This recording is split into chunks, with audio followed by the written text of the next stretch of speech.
have a lot of problems. Okay, yeah. Sorry, we got distracted. We've got 4 cameras to turn on. I'll be right back.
I'll keep searching and then I'll have it at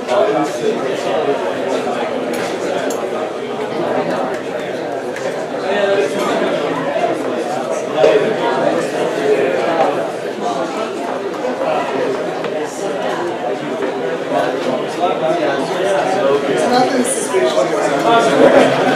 Don't worry about it. I'm super aggressive here. Yeah.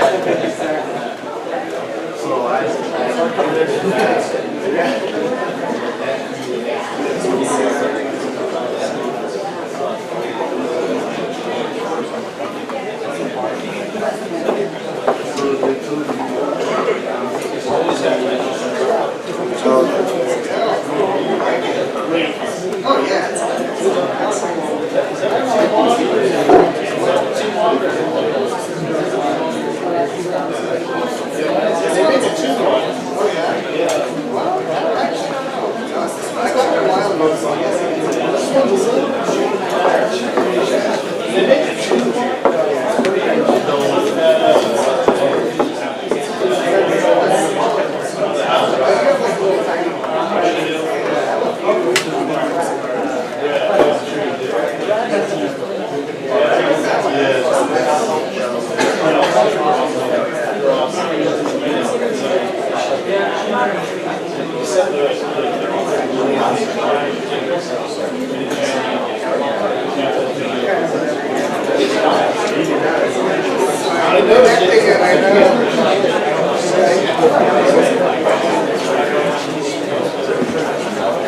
You guys hear me okay?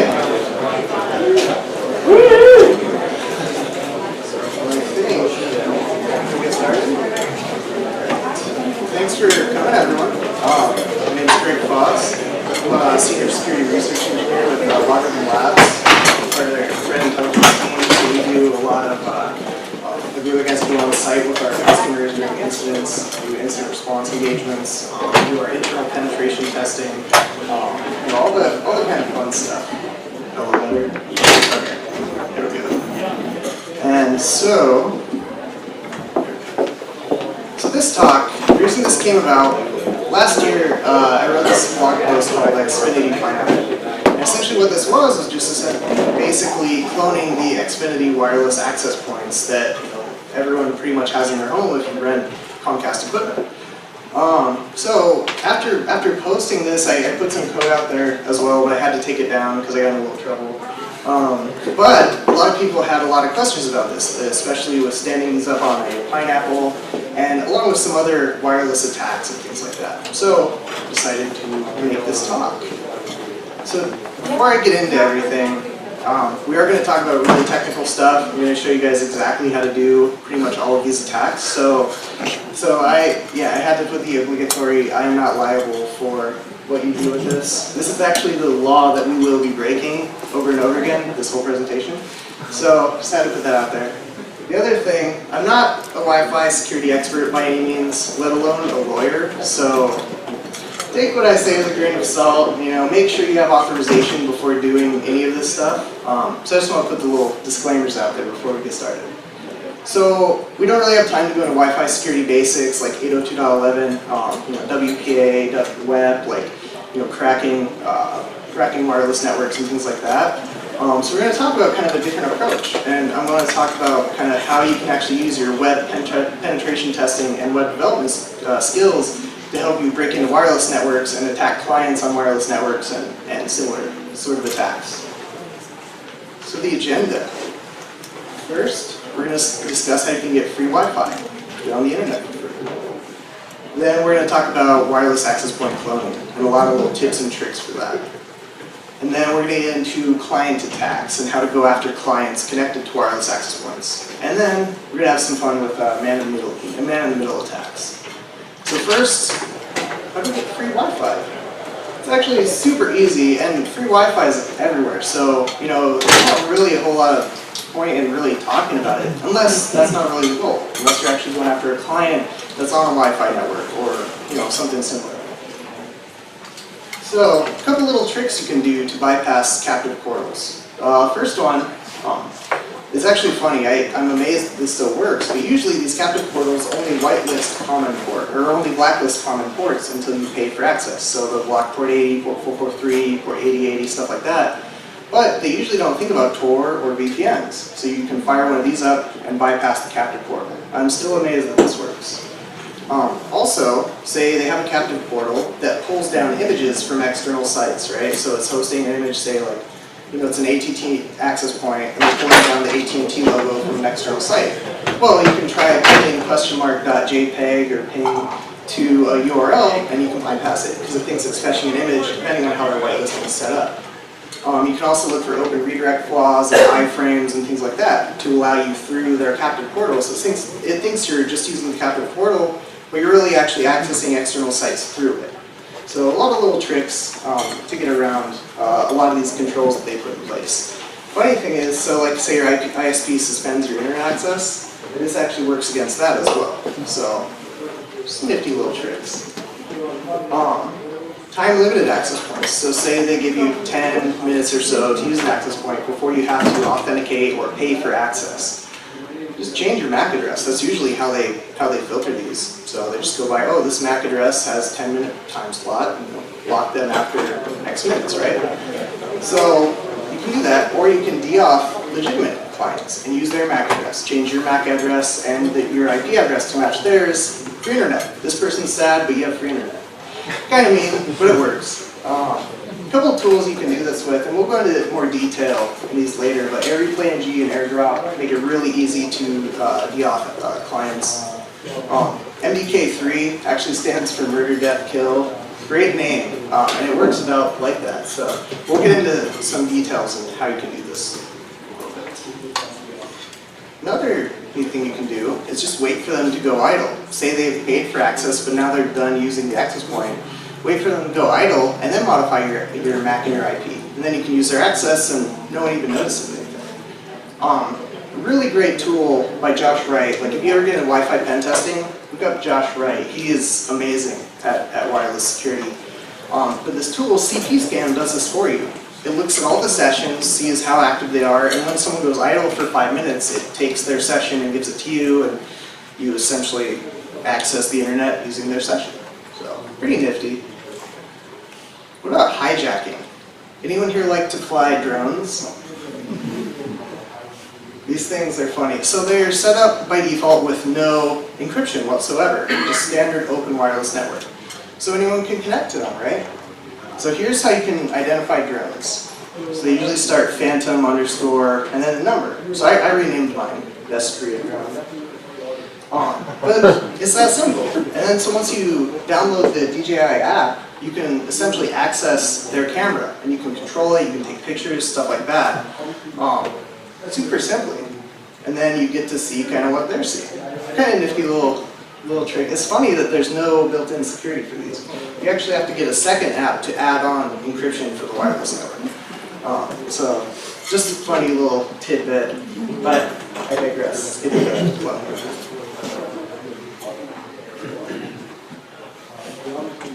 So the evil twin is an age-old wireless trick, wireless hacking trick. essentially where you just spoof a legitimate access point. There's tons of different ways to do this, but I'm going to show you how to streamline this whole process, essentially. So, one of the first things you need to do is find a wireless network. You need to find a channel that's available, or has not limited traffic for you to hop on, or you want to clone, or you want to act like the actual wireless network you're imitating. So you need to imitate the channel as well. A really good tool for this is called Wi-Fi Analyzer. Simple little app. You can just run it on your phone. Pretty much go out and just find whatever network you want to clone. Super simple. So all you have to do is find one of these access points, find your target, whatever you're going to go after. So right here, you don't even have to go into these buildings to clone their access points. You just hang out in front of AT&T here, and you get their splash page. Now, aside from all the attacks you can do if you clone this, let's look at the security of this page first, right? So this is a legitimate AT&T Wi-Fi landing page. You guys notice anything right off the bat? Any major glaring security holes? Yep, HTTP. So, way to go. No encryption, right? The other thing, MAC address. Passed in plain text. So, anyone could sniff this, just listening on the wireless network. Or, a sysadmin at AT&T that has access to logs. They have your MAC address. They could use your MAC, do something illegal. Maybe it would get back to you. There's a lot of risk potential there in not encrypting this traffic and passing it in the query string. So there's a lot of other splash pages like this. This one actually did encrypt it, but the cool thing about this is it has a lot of information that would be valuable to us as an attacker. So if we were to clone this, knock out the real access point, stand this one up, someone would potentially log into it, and we would get their credentials. Then we can take our access point down, let the real one back up, and then we write in using their credentials. So a pretty simple attack. There's other ones that are a lot more elaborate. So if you're going to clone one of these, you actually have to use the entire app. So you have to go use this high-speed internet option. You have to use this option here and make sure everything works so nothing's going to look suspect to the user that you're trying to attack, right? Also with captive portals, you can do a lot of cool stuff. For you guys that are really good at web exploits and things like that, you can serve up malware through these. In fact, if you looked up the dark hotel attacks recently, that's exactly what happened. They targeted a specific user at a hotel that they knew they were going to, and used evil grade essentially through their captive portal to attack this user and install malware on their system. So, all sorts of captive portals. I just took a bunch of pictures of these because they're great, and I love, it's like a hobby now, I just go clone these things. So, it's probably bad, I probably shouldn't do it, but whatever. But, those are all fun and good, right? What are the really meaty ones, the really interesting ones that we would be after? ISPs, right? Because these give you access to all sorts of stuff, and to use these, people have to use their ISP account to log in and gain access to the internet. So, I kind of picked on Comcast a bit, but that's just because they're everywhere. They're one of the most popular ISPs on the planet, and they have these access points, these open access points everywhere. So here's a map just of Denver, Colorado, and these are all the open Xfinity Wi-Fi access points. So there's tons of them. This is a great captive portal to clone, because you can stand one up at your house, you can stand one up right here, and people authenticate to it because it's something they see all the time, they're used to. They probably already have an Xfinity account, so it's a very useful attack vector. So how do we do this, right? What are the steps required to clone and weaponize these access points? So first, we just have to connect to the access point, wait for the splash page to pop up, right? So then we close the splash page, because you can't do much if it's actually in that little window. And then we try and visit some website in our browser. So then we'll get the splash page again, but in our browser. So at this point, you can actually download the whole web page. So we just save it locally, just do right-click Save As, get all the contents, and then change your user agent string a few times. You get mobile versions of the app too, because you want to make this look legitimate. If you're going to clone a real access point, you want someone connecting on their cell phone to see a mobile landing page. So next, you want to get rid of their form processor, and whatever else you aren't really going to need, and add your own form processor. And I actually have one that I'll release to you guys. It's actually a really easy one because you can use this with any landing page, and it just takes all the post variables and passes them through to a log file. So that's essentially the next step. We just need to pass their credentials through, write into a log file, email them off, kind of, whatever your goal is essentially for the exercise. And modify the HTML to your form processor. And then deploy the Captive portal. And there's a bunch of different ways to do this, and I'm going to kind of walk through the different ways of technologies you can use to deploy these in a minute here. And then once you deploy this, you need to essentially use IP tables, or if you're using a Pineapple, you need to use the off-target variable to allow them through to the internet. And we'll walk through kind of how that works. So what you end up with is something like this. You have two versions of a landing page. So this one is for Comcast specifically. So you have a mobile version and the web version. And so essentially it looks exactly like a Comcast login page. People always ask me, well, what about, wouldn't HTTPS be something I could look for to determine that this is not legitimate? Well, no, because they don't encrypt their access points for their landing pages for some reason. So when someone logs in, you get essentially their password, their username and password right there.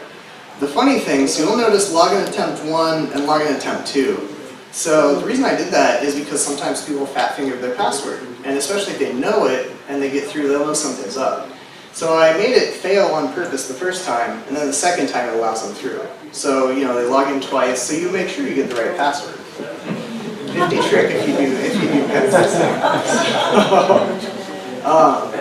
So mobile cloning as well. So sometimes you're out and about, you don't have your computer with you, and you want to clone an access point, right? So here's one. This is Regis. You can tell I'm from Colorado. I don't know. Tell these schools and clone all their access points. So right here, there's a lot of ways you can clone these on your phone as well.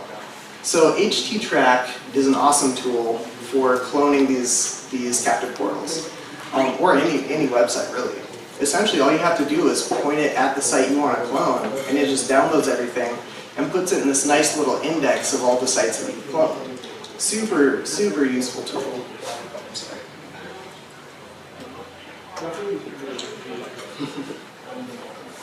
Mobile cloning. So VTView source. This is another really good tool.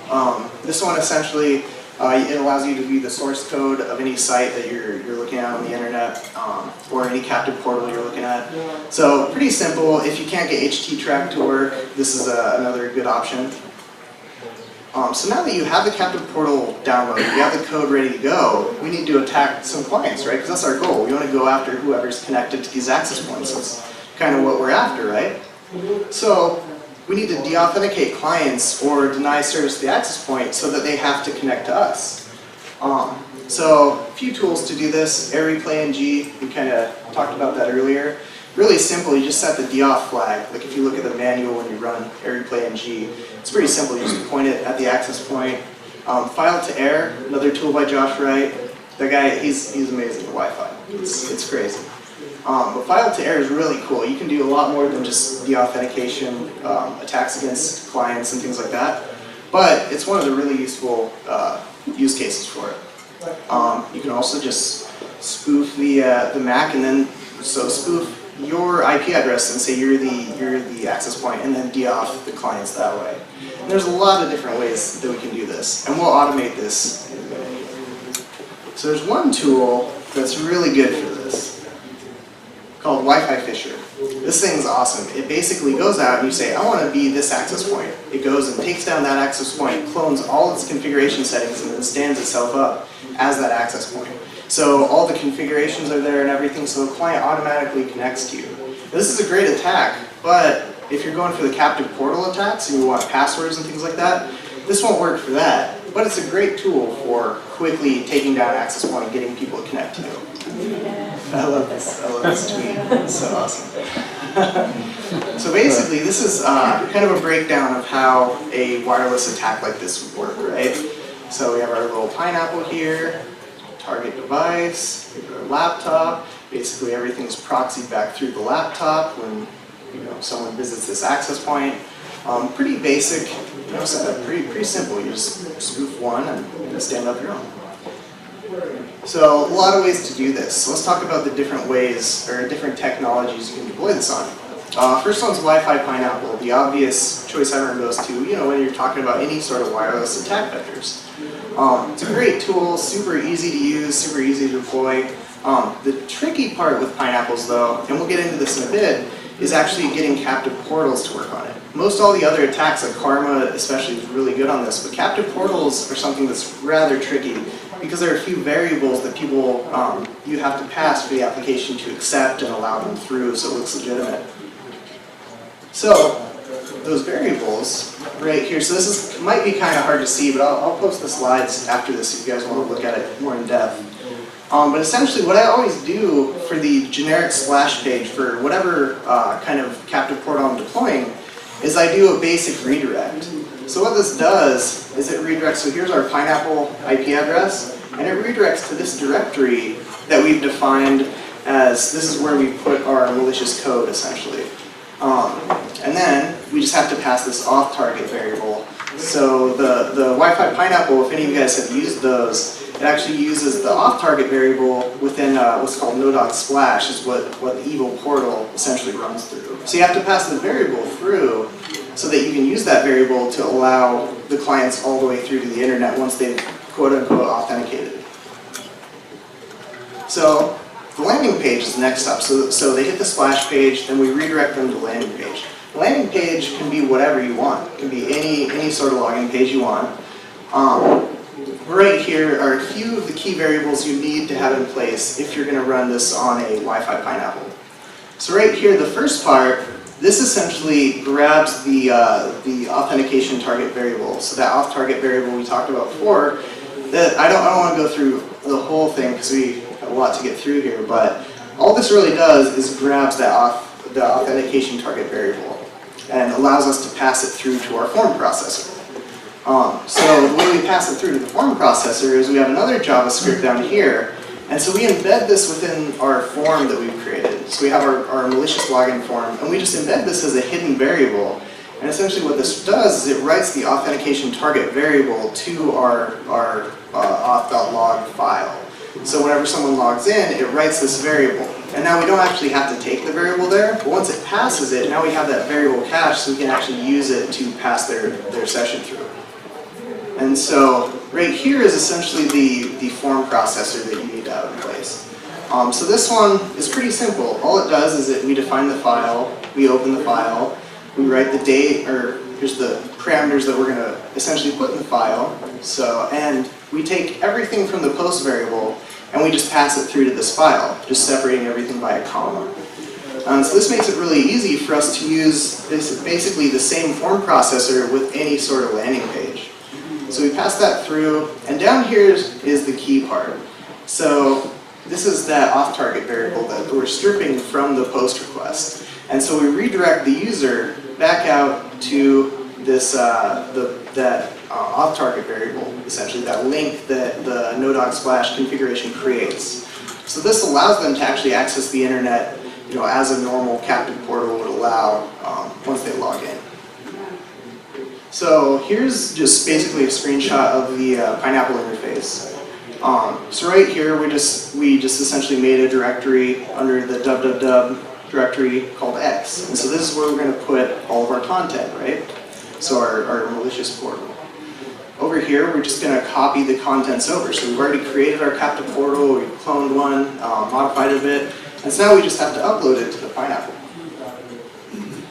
So over here, we're going to configure it. Now this has changed a bit. If you have one of the newer Pineapples, it'll look different than this. I was using one of the older ones. But right here is the evil portal Pineapple infusion that we're going to use. On the new ones, I think it's called Evil Portal 2, the new Pineapples. And so right here, we're just setting our SSID. So this is the one we want to spoof. So we're going after Comcast here, right? So once you kick this off, and you have all your code in place, and you kick off the captive portal, when people connect, they should get something like this, or whatever you decided to clone. Whatever access point you decided to use for your attack, they should get a little splash page or an automatic redirect, whatever you set up. And then they should log in and steal their credentials. Now, a warning with Pineapples. Anyone here go to DEF CON? Yeah, did you see the I hunt Pineapples? So, pineapples can be, they aren't the most secure little devices. So this is actually the message he put on everyone's pineapples after he rooted them. I think he got a lot of them too. But that's the other thing, like if you're going to do this stuff, I wouldn't suggest attacking hackers. Because, you know this crowd. There's some sharp folks here. So there's a lot of other ways that we can deploy this as well. One of my favorites is actually just using a legitimate router. You can, these are really cheap. You can find these on the internet for, I think like $10 now. And you can stand one of these up, or you can bridge a guest network off of your home access point or whatever. And then you can stand one of these up and it's just sitting there running all the time. The problem though is it's not as portable as pineapples, not as easy to hide either. So if you're doing a pen test engagement, not as easy to hide a router as it is a little pineapple. But if you're going to go this route, DDWRT is probably the easiest way to get a captive portal running on a legitimate access point. DDWRT, it's very simple. It comes with no cat splash, which is basically the same as no dog splash, but just a little bit different. It even has the same logo though. That's one of the ways you could deploy this on something other than a pineapple. So right here's the configuration, and you can see there's actually a lot more captive portal options here than there is with the pineapple. So this is just the built-in DDWRT config here. And you can use Sputnik, you can use Hotspot System, Wi-Fi Dog, which this is actually the no cat splash one, or a Chili Spot. This is the only one that really allows you to customize it though. So that's why you'd have to go with no cat splash, the Wi-Fi Dog essentially. And so here you can actually do some cool stuff to configure this. You can set it up to point to an external server or an internal server or whatever when they're authenticating. So it doesn't actually have to host the code itself. So it makes it a lot easier to deploy. Another way to do this is essentially what I have running here. Now if you guys want to test this out, I have a special Appsec California wireless network going. It's called Bad Wi-Fi, so hopefully no one legitimately joined it, but if you guys want to mess with these captive portals, you can check it out. So this is another option. I really like doing this one, but the problem is it looks pretty suspicious. Like I can't walk around with this. Like I'm not up to anything. So I just kind of, and you couldn't hide this either. This isn't something you'd want to leave behind and hide in an office or something like that. So how to do it on a basically the same setup I have here, you can use Kali Linux. And the cool thing about running a malicious captive portal using Kali Linux is you have the entire tool set of Kali Linux available to you. So you can do anything you want to anyone connecting. It's super easy to set up too, and I'll show you just how easy in a second here. So Pwnstar is an awesome little tool. It's written by this guy, Silver Fox. You can actually go download the code right there. But it's super simple. It automates pretty much all of the steps necessary for not just captive portal attacks, but other wireless attacks that you could launch. By default, it has this kind of basic landing page, which is pretty good. I mean, this would get your grandma or something if she's logging in the internet. Probably no one in this room, but that's a good starting point. But if we want this to be really effective, we have to customize it. We have to create our own code using the methods I talked about earlier to make it look like a real legitimate access point, right? So here's one we actually just launched this week against my company. So it was pretty fun. What we did, we had a sales meeting going on where essentially we have all the sales engineers in town, and they're all staying at this hotel to watch presentations and hang out and drink and stuff like that. And we decided to mess with them and do some security awareness training. So we got a bunch of pineapples, stood these up, and we hid them throughout the hotel. And it's it's a security company, so I wasn't expecting much, but worked pretty well. So let's do a little demo here.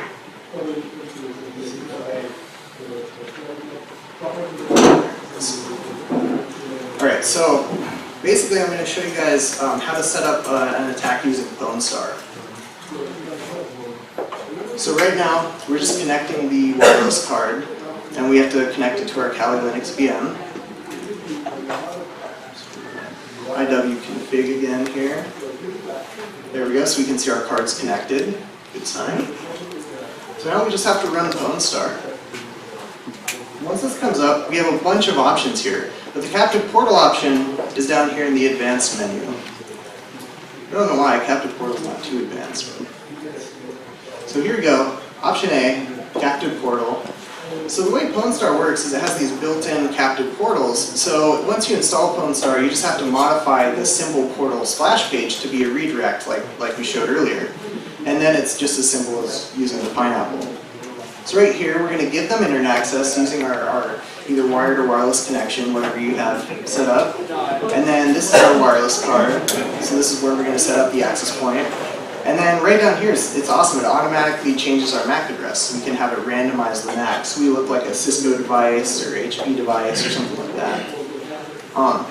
So once that's done, we have to set the channel that we're going to use. So we showed how to kind of find the channels earlier. So we'll just use 6 for this one, kind of standard channel.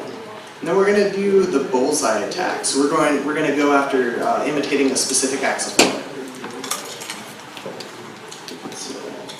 Run that here. Oh, I messed it up. There we go. So now we define the ESSID that we're going to use. So I think for this one I did do a Comcast attack. And now here it's just showing us all of our information now. And now the last thing we have to do is define the type of captive portal that we're going to launch. So right here we're going to use simple, because this is the one we've modified with our redirect and then our custom splash point. And we're not going to tail the credentials file because we have our own credentials file outside of PwnStar that we're using. So once we get this all running, we still have one more step before it's completely ready. So we want to sniff the victims once they're through the portal also. So we don't want to just stop at getting credentials. We want to look at what else is going on. We want to steal sessions. We want to steal other passwords. We want to steal whatever we can, really, because we're pen testers. So we're going to start Ferret, essentially a little proxy service, and then SSL strip. And once all this is running, our access point is up and ready to go. So now we'll bring up the log file here, so we can see credentials populate as they come through. And so now we'll switch over. I'm going to switch over to a mobile device to connect to this. So connect to our Xfinity Wi-Fi access point here.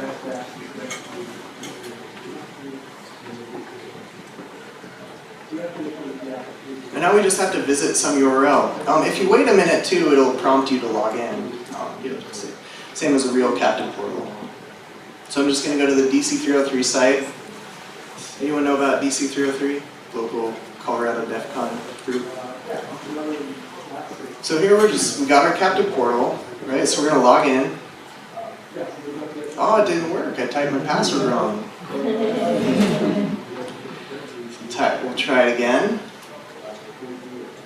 Sign in. And so for this, I actually had to redirect back to the real Comcast site where they dump you out when you actually authenticate through one of these. So yeah, so good to go. And now we can actually visit the main site again. So simple as that. I mean, it's nothing too complicated about these attacks. But the better web pen tester you are, the better web development skills you have, the more creative you can get with these access points. So right here is kind of the other end of it. So this is watching what happens on the attacker side when someone does authenticate to one of these access points. So we can see over here the ferret logs going crazy. We have some more logs over here going crazy, just showing all the beepining, everything like that. And so once they log in, we'll see they're trying to go to dc303.org. Once they log in here, we'll start to get their credentials and just populate this little list. So there's their first attempt. And second attempt. And then over here you'll see now they're actually being redirected to the legitimate site. So we can tell on this end that our attack was successful and they successfully have internet access too. So pretty simple. So there's another method to deploying these. This is one of my favorite methods. So you want Kali Linux, you want to have all this functionality, really easy to deploy and spin up these access points really fast and efficiently. But you don't want to bring your computer with you. EcoBone Black, great little device. You could also do this with a Raspberry Pi, or any small computing platform really. As long as it can run Kali Linux, then you're good to go. And there's a lot of different supported versions of Kali Linux out there for different ARM platforms. So it makes this super easy. So once you have this, you can just deploy it anywhere you want. You can get really creative. If you have 2 wireless cards, it makes it even easier. If you only have 1 wireless card, you can just plug it into the wall and then have the access point served up that way. Basically, you just want to hide these somewhere where no one would find them, right? Right there, zoomed in on one hidden in our office, actually. But there's another way to do this too. So you can actually run all these attacks from your phone. So anyone here mess with NetHunter? Great tool. And you can also do this with the Pony Express Pwn Pad and Pwn Phone as well. But I haven't really messed with those. I mainly used Kali Linux. But it's really simple. You can use anything that's available in Kali Linux through your phone. All you need is a little external wireless card to launch one of these attacks. So right there we have Pwn Start up and running on the phone. Cool thing about this is you can just carry this in your pocket as you're going through your target organization or whatever. And it makes it super simple to steal passwords and hijack user sessions and whatnot. And there's all sorts of other ways to do this, like the TP-Link little wireless devices. There's the full Pony Express Pwn. I don't know if it's called the Pwn plug anymore, since they got away from the plug platform. But there's tons of different ways you can deploy these access points. So now, once you've deployed these, once you have people authenticating through you and you have some users connected, you want to mess with them, right? So, of course. So we don't have a whole lot of time, so I don't want to go too in depth into this, because we could spend a whole hour talking about just man-in-the-middle attacks. But here's some basic tools that are really good for once you have them connected through your access point to basically leverage their connection to get more information. So AirSSL, AirJack, AirSnarf, DSNF, Kane, Void 11, the list goes on and on. There's so many different man-in-the-middle tools. As long as you own an access point and people are connected through you, the potential is kind of unlimited essentially for what you can do to their systems. One of the keys that I find hilarious about captive portals is it's literally no security at all. All it really blocks you from is accessing the internet. So it blocks you from just visiting Google or whatever. It does not protect the clients at all. So you can connect to one of these and then you can directly attack the clients anyway. So sitting behind a captive portal does nothing, let alone it doesn't even encrypt your traffic because it's an open wireless network. So everything you're doing, like if you're on the network right now, everything you're doing could be sniffed by pretty much anyone in this room, unless it's encrypted. So when it comes to man-in-the-middle, I have some favorite tools that I like using on pen tests and other engagements. The first one's called Snapception. You guys mess with this? It basically takes apart Snapchat pictures and shows them to you as they're being posted. So, it's pretty funny. Love Thy Neighbors is a really good one. You can do super evil things with it. It's another one by Josh Wright as well. You can do some evil things like progressively blur images as they're so after an hour or so they'll be looking at it. You can replace all the images with cats. You can do all sorts of fun stuff. AirPwn is a really cool one. They did a DEF CON talk on AirPwn I think this was 6 or so years ago now. But they actually all they did for their presentation was use pictures of people getting attacked by it in the little lounge area. Their presentation is pretty good. And then Interceptor NG is an awesome tool, especially on mobile devices. If you guys haven't played with this tool, I highly recommend it. It's really powerful. And I'll show you why right here. So this is my wife's phone. I didn't tell her what I was doing with it until after. So I'm just running Interceptor NG. So we're on the same network. So this is essentially just going to ARP poison her phone and make it send all requests through my phone. Age-old attack, right? But the cool thing I like about Interceptor NG is just how easy it makes it to launch these attacks just from your phone. Like, it's crazy. So over there I set a bunch of options, basically disable PCAP, auto scroll, a few other things. So now we've successfully ARP poisoned her phone. She thinks we're the access point. And now she's going to visit Amazon. Now Amazon, I don't know if you guys have messed with Amazon as far as app security goes, but they have a side jacking issue in how they load images. So some of the images are loaded over HTTP and it still passes your session, so you can steal the session. So over here, we're going to cookies, and just as easy as that, stole my wife's session to Amazon. So. Are you still married? I don't know, maybe when she sees this, we'll find out. I told her her phone would be famous. So I mean, that's it. I mean, it's super simple attacks, but you know, you guys that are really good web pen testers and web developers, you can really leverage your skills when it comes to attacking wireless access points, especially when it comes to creating believable captive portals. If the goal is, you know, stealing credentials. So there are some defenses. I mean, unfortunately, I'm kind of preaching to the choir here because most of you guys are very security conscious. You know, that's why you're here, right? It's the people like, you know, our grandparents, our parents, our siblings, stuff like that. The people that don't work in this industry that really need to kind of be careful when connecting to these access points when they're out in the public. But I mean, this is an age-old security measure. Is just use different passwords for everything. So I shouldn't be able to steal your wireless password and then get into your company using it. You know, just simple things like that to avoid, you know, limit the damage if you do fall for one of these.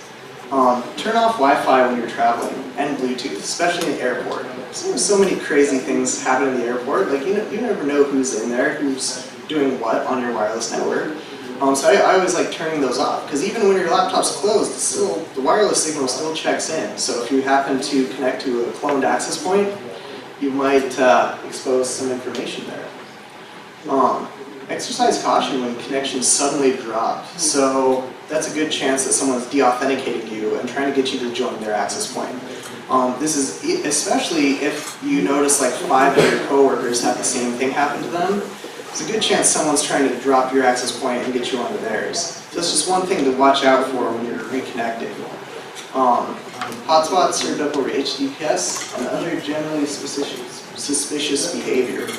So, they're not served up over HTTPS. Well, I wish that actually was something you could look for, but most legitimate hotspots are served up over HTTP. So it's kind of it's actually kind of hard to find really good defenses against this type of thing. If you guys have any ideas or any work in wireless security, I'm all ears. Because VPN? Yeah, VPN. Yeah. Once you're connected through, always VPN. It's funny, if we go back to my little portal we use for the company, we actually put on there to use the VPN after they connect because it's an open wireless network. Because we didn't want to be responsible for them actually leaking information, so more than they already did. But and duplicate networks. So if you normally connect to a network that has WPA2 Enterprise or something like that, and all of a sudden there's a new encrypted network that stands up, but it's not WPA2 Enterprise, it's just standard WPA2 or something like that, that's something to be very cautious of. And sometimes your computer will automatically connect, especially if they use something like Wi-Fi Fisher.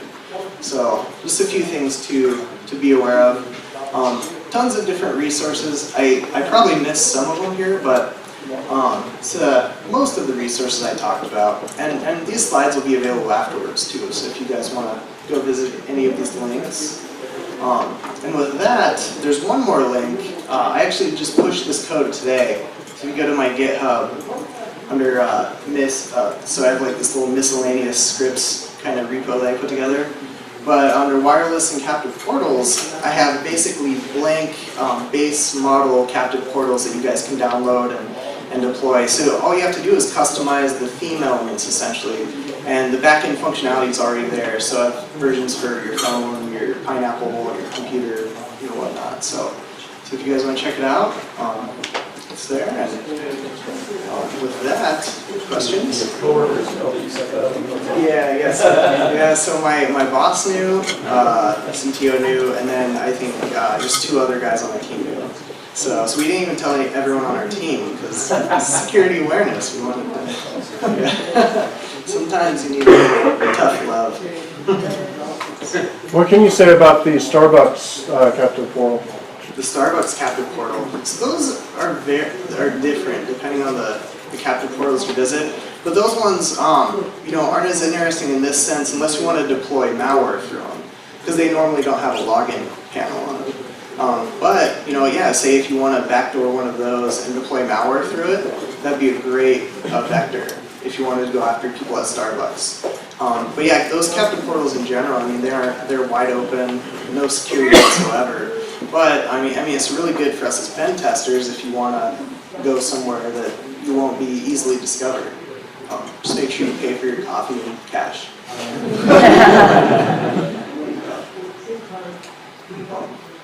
Any other questions or things to throw if I was wrong about anything? Well, thanks, guys.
So you're up on San Francisco? Yes. Covers for mine. No. There. Just taking some phone numbers and things like that. Weather's like awesome. Hollywood. Yeah, I want seasons. I need some rain. I need something. Right. I spent a lot of time up there with San Fran, but the little time I did spend there, there's rain, there's nice and dry. Here is nothing but dry. I mean, this is actually the wettest fall we've had in probably 5 or 6 years. Yeah. With all the rain that we're having, it's not even much.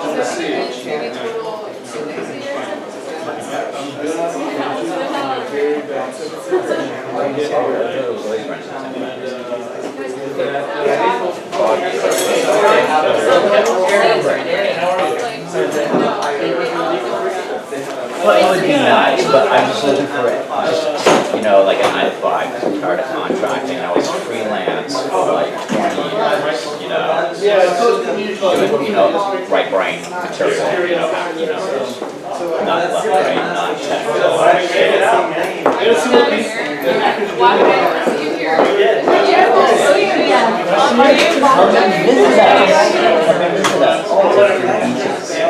One thing is you can wear the key and you go out in the summertime and you're freezing your ass off. Yeah, okay, yeah. I like that you're out of Oh, really? Are you from? my in-laws were like, 3 of my brothers-in-law. Okay. Are they in town? Love UCLA.